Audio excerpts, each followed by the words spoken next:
प्रिय छात्रों एवं प्रिय मित्रों, आज अपन बात करेंगे शब्द ज्ञान पर। पिछले सेशन में हमने बात की थी वर्णमाला पर, वर्णों पर। उसी क्रम में आज हम बात करेंगे शब्द ज्ञान पर। भाषा में शब्दों का अत्यंत महत्व है। शब्द और शब्द भंडार, जिस भाषा में अधिक से अधिक शब्द भंडार होता है उतना अधिक वह भाषा समृद्ध मानी जाती है। जैसा आपको मालूम है, वर्तमान में कई परीक्षाएं चल रही हैं। शिक्षक भर्ती, पटवारी परीक्षा, वन रक्षक, सभी के लिए ये पाठ अत्यंत महत्वपूर्ण है। शब्दों का वर्गीकरण, शब्दों की परिभाषा, शब्दों के उत्पत्ति के आधार पर कितने प्रकार होते हैं, किस आधार पर कितने प्रकार होते हैं, इन सभी विषय वस्तु को हम आने वाले वीडियोज में और इस सेशन में बात करने वाले हैं। तो निश्चित रूप से ये सेशन आपके लिए अत्यंत महत्वपूर्ण होने वाला है। तो अब आप लोग तैयार हो जाइए इस सेशन में बात करने के लिए शब्द ज्ञान पर। साथियों, शब्द अगर परिभाषा की दृष्टि से हम बात करें तो वर्णों का सार्थक समूह होता है। शब्द वर्णों का सार्थक समूह।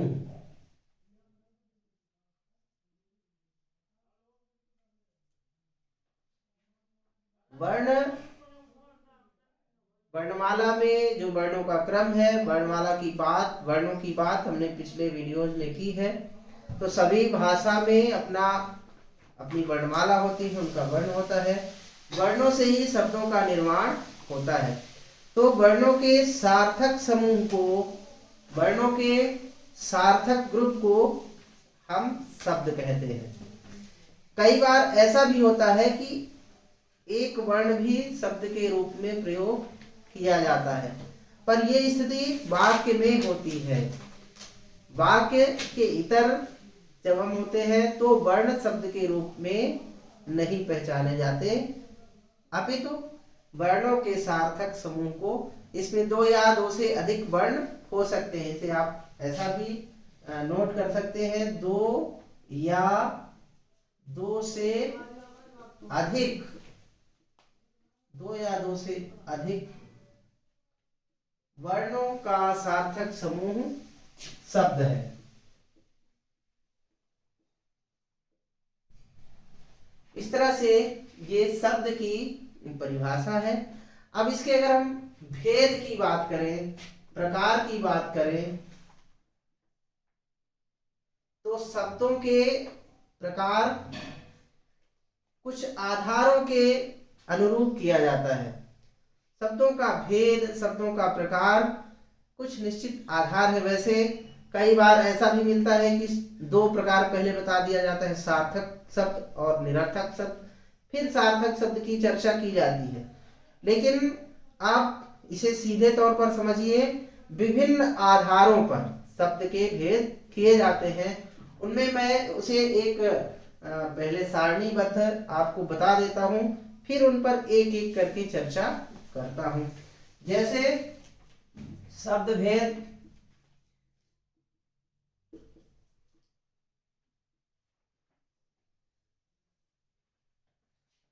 शब्द भेद में पहला है स्रोत या उत्पत्ति के आधार पर।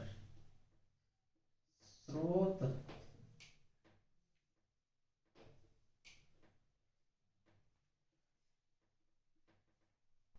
स्रोत या उत्पत्ति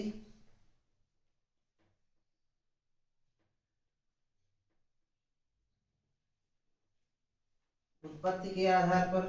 दूसरा है अर्थ के आधार पर।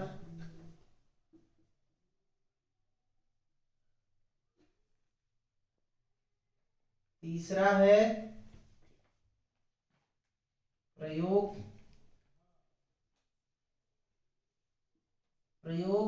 या विकार के आधार पर। चौथा है रचना के आधार पर।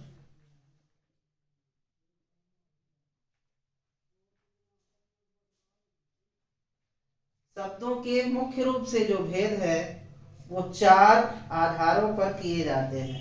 पहला स्रोत या उत्पत्ति के आधार पर, दूसरा अर्थ के आधार पर, तीसरा प्रयोग या विकार के आधार पर, चौथा रचना के आधार पर। उत्पत्ति के आधार पर जो शब्द जहां से भाषा में लिए गए हैं, स्रोत का मतलब है उनके जहां से वो आए हैं उस स्थान के विषय में। तो जो जिस भाषा के शब्द जहां से प्राप्त हुए हैं, जहां से आए हुए हैं, वो उसका स्रोत है या उसकी उत्पत्ति है। अर्थ का शब्दों के विषय में जो समझना है, क्या शब्द का क्या अर्थ है, उस और कौन से शब्द किन किन अर्थों को वहन करते हैं, उस विषय में जो उनका वर्गीकरण किया गया है वो अर्थ के आधार पर है। इसके बाद प्रयोग या विकार के आधार पर, तो शब्दों का प्रयोग किन किन रूपों में किया जाता है इस आधार पर, या विकार का मतलब होता है परिवर्तन, उसके स्वरूप में उसका बदलाव। जैसे जिन शब्दों में लिंग वचन कारक आदि के कारण, लिंग वचन कारक आदि के कारण परिवर्तन हो जाता है उसे विकारी शब्द कहते हैं, और जिन शब्दों में लिंग वचन कारक आदि के कारण परिवर्तन नहीं होता उन्हें अविकारी शब्द कहते हैं। तो ये प्रयोग या विकार के आधार पर इनका जो है भेद है। फिर रचना के आधार पर, तो शब्दों के रचना के आधार पर 3 भेद होते हैं, जिसमें रूढ़, यौगिक और योग रूढ़। रचना या बनावट के आधार पर जो शब्दों का वर्गीकरण किया गया, तो इसे आप लिख लेंगे। उत्पत्ति के आधार पर जो है शब्दों के जो भेद है वो सबसे पहले है तत्सम, हिंदी में तत्सम शब्द। फिर दूसरा है तद्भव,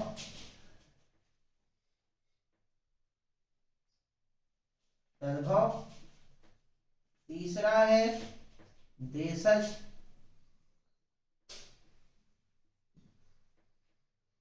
चौथा है विदेशी, और 5वां है संकर शब्द।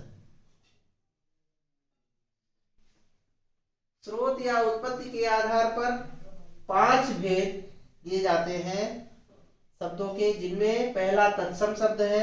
तत्सम का मतलब है तत् प्लस सम। तत् मतलब उसका या उसके, और सम मतलब समान। जो शब्द संस्कृत शब्दों के समान है, हूबहू संस्कृत शब्द है, वो तत्सम शब्द है। तो हिंदी के ऐसे शब्द जो संस्कृत से आए हैं और उनमें कोई बदलाव नहीं है, कोई परिवर्तन नहीं है, उन्हें क्या कहते हैं? तत्सम शब्द कहते हैं। बिना परिवर्तन के वो हिंदी में प्रयोग हो रहे हैं। फिर तद्भव, ऐसे शब्द जो हिंदी में आए हैं, कहां से? संस्कृत से। उनका स्रोत क्या है? संस्कृत भाषा है। संस्कृत के द्वारा, संस्कृत से वो आए हुए हैं, लेकिन उनके रूप में परिवर्तन हो गया है। जैसे अगर हम बात करें आग, तो ये तद्भव है और ये बना है अग्नि शब्द से। अग्नि तत्सम शब्द है, उससे ये बन करके बदलाव होकर के इसमें आग के रूप में अगर इसका आप प्रयोग करते हैं तो ये तद्भव शब्द है। फिर देशज, तो भारत के अंतर्गत जो क्षेत्रीय स्तर पर, तमाम प्रादेशिक स्तर, क्षेत्रीय स्तर पर जो भाषाएं प्रचलित है, उन भाषाओं में कुछ शब्द अपने आप निर्मित हुए हैं देश काल के अनुरूप। उन शब्दों को भाषा में शामिल किया गया, भाषा में उनका भी जब प्रयोग होता है तो वो देशज शब्द कहलाते हैं। जैसे लोटा हो गया, ढोर हो गया, लोटा, ढोर, छोरा, गिलास, थाली, ये शब्द ऐसे हैं जो हिंदी भाषा के क्षेत्रीय स्तर पर प्रयोग किए जाते हैं और ये प्रचलित है। तो ये हम देशज शब्दों में, इनका मैं अलग से फिर वर्गीकरण आपको बताऊंगा। अभी केवल ये चार्ट में मैं बात कर रहा हूं। फिर विदेशी शब्द जो दूसरी भाषाओं से, अन्य भाषाओं से, चाहे वो अंग्रेजी भाषा हो, चाहे वो अरबी हो, चाहे वो फारसी हो, चाहे वो पुर्तगाली हो, चीनी हो, रशियन हो, तमाम भाषाओं से जो शब्द हिंदी भाषा में आए हैं वो विदेशी शब्द कहलाते हैं। ये किसी भी भाषा में अगर वो इतनी उदार है कि वो दूसरे भाषा के शब्दों को अपने में ग्रहण करने की क्षमता रखती है, तो उस भाषा का विकास अत्यधिक होता है। जो हिंदी भाषा है उसका स्वरूप ऐसा ही है, वो तमाम भाषाओं के शब्दों को अपने में ग्रहण करने की क्षमता रखती है। इसलिए हिंदी भाषा अत्यधिक सक्षम और समर्थवान है। इसलिए आज उसका विकास उत्तरोत्तर हुआ है और आगे भी उत्तरोत्तर होगा। तो ये विदेशी शब्द के अंतर्गत जो अन्य भाषाओं के शब्द हिंदी भाषा में लिए गए हैं उन्हें विदेशी शब्द के अंतर्गत जाना जाए। फिर संकर शब्द, तो संकर शब्द ऐसे हैं जो दो भाषाओं के शब्दों के योग से बने हुए हैं। जैसे अगर हिंदी भाषा के ही दो शब्द मिले तो वो यौगिक शब्द हो जाएंगे, लेकिन जब हिंदी और अंग्रेजी या अंग्रेजी और अन्य कोई भाषा, उनके शब्दों को आपस में मिला करके कोई शब्द बनाया जाता है तो वहां क्या होता है, संकर शब्द उसे कहते हैं। जैसे रेलगाड़ी, तो रेल अंग्रेजी शब्द हो गया और गाड़ी ये देशज शब्द है, हिंदी की क्षेत्रीय भाषा का शब्द है। तो इस तरह से ये संकर शब्द के अंतर्गत जाना जाएगा। फिर है अर्थ के आधार पर। तो अर्थ के आधार पर शब्द के मुख्य रूप से चार भेद होते हैं। पहला है एक आर्थी। एक अर्थ को प्रकट करने वाला, ऐसे शब्द जो एक ही अर्थ को प्रकट करते हैं उन्हें क्या कहते हैं, एक आर्थी शब्द कहते हैं। इसमें वो शब्द आते हैं जैसे जो व्यक्तिवाचक संज्ञा है, जैसे राम कहें, रमेश कहें, दिनेश कहें, तो ये जो है व्यक्तिवाचक संज्ञा के रूप में जब इनका प्रयोग होता है तो इनका एक ही अर्थ निकलता है किसी व्यक्ति, या जैसे हम रीवा शहर का नाम ले रहे हैं, या हिमालय कहें या गंगा कहें, तो इन शब्दों का एक ही अर्थ निकलता है। इसलिए ये क्या है, एक आर्थी शब्द कहे जाते हैं। फिर है दूसरा अनेकार्थी। अनेकार्थी शब्द क्या है, अनेकार्थी जिन शब्दों के एक से अधिक अर्थ हों, एक ही शब्द के कई अर्थ हों। जैसे अगर हम कर शब्द का प्रयोग करें, कर, तो कर का तात्पर्य होता है हाथ। कर हाथ को भी कहते हैं। कर एक जो सरकार के द्वारा, शासन के द्वारा जनता से राजकाज चलाने के लिए वसूला जाता है, टैक्स जिसे कहते हैं अंग्रेजी में, वो भी कर है। और कर का मतलब हाथी की सूंड भी होती है, हाथी के सूंड को भी कर कहा जाता है। इस तरह से कई ऐसे शब्द हैं भाषा में प्रचलित हैं जिनके एक से अधिक अर्थ होते हैं। तो ये अनेकार्थी हो गया। फिर तीसरा है पर्यायवाची।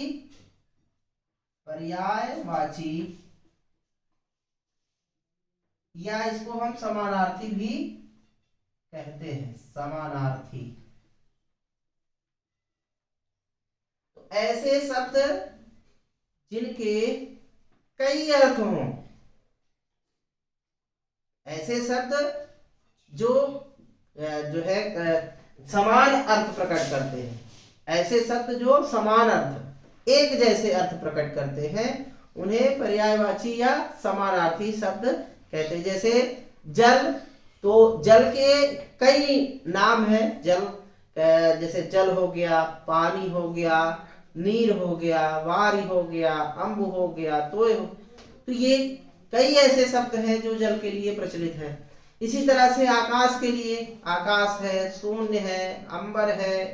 तो ये जो है कई नाम जब किसी एक वस्तु या किसी एक जो है अर्थ के लिए प्रयोग किए जाते हैं तो उसे समानार्थी या पर्यायवाची, मतलब एक जैसा समान अर्थ देने वाले शब्द समानार्थी या पर्यायवाची कहे जाते हैं।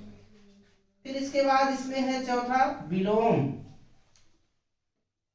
विलोम शब्द या विपरीतार्थी शब्द, ऐसे शब्द जो किसी शब्द के विपरीत अर्थ में प्रयुक्त होते हैं उन्हें विलोम या विपरीतार्थी शब्द कहते हैं।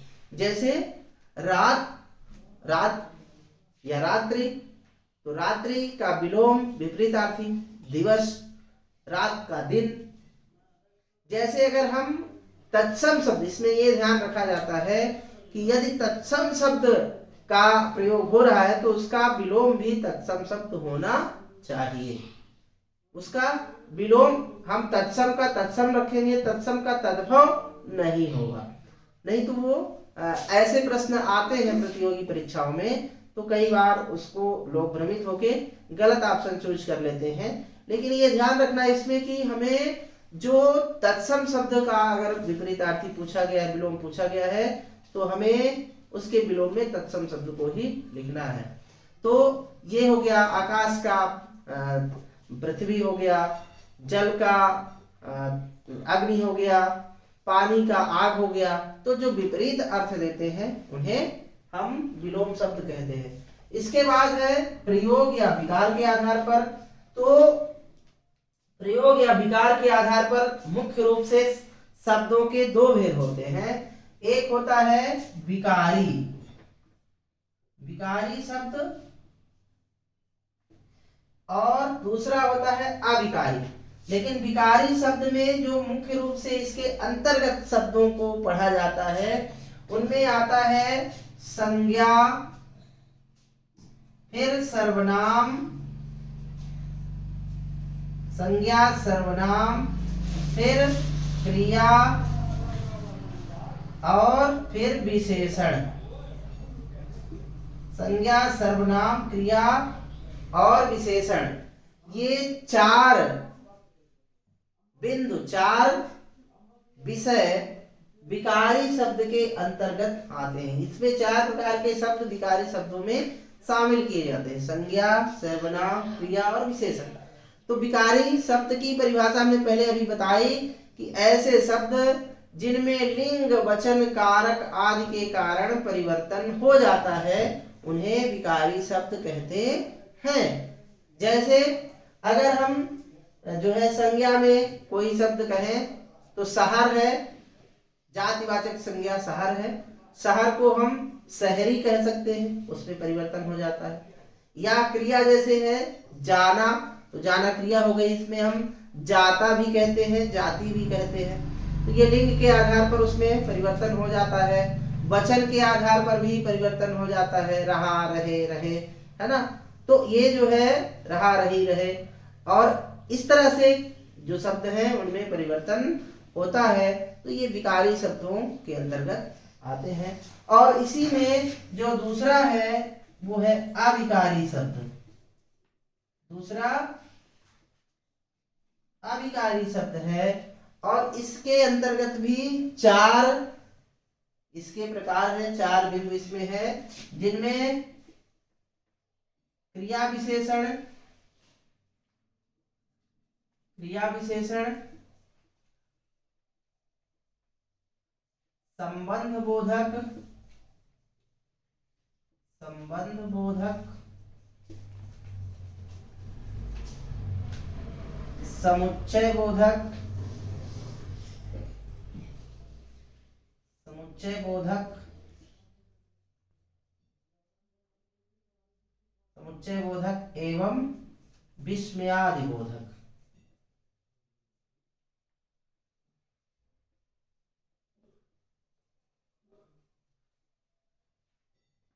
ये विकारी और अविकारी, इसको हम कई बार जो है जब किताबों में देखते हैं तो ये सारी चीजें बिखरी एक जगह व्यवस्थित ढंग से नहीं मिलती है, तो लोग भ्रमित होते रहते हैं कि हम किसको कहाँ पढ़ें।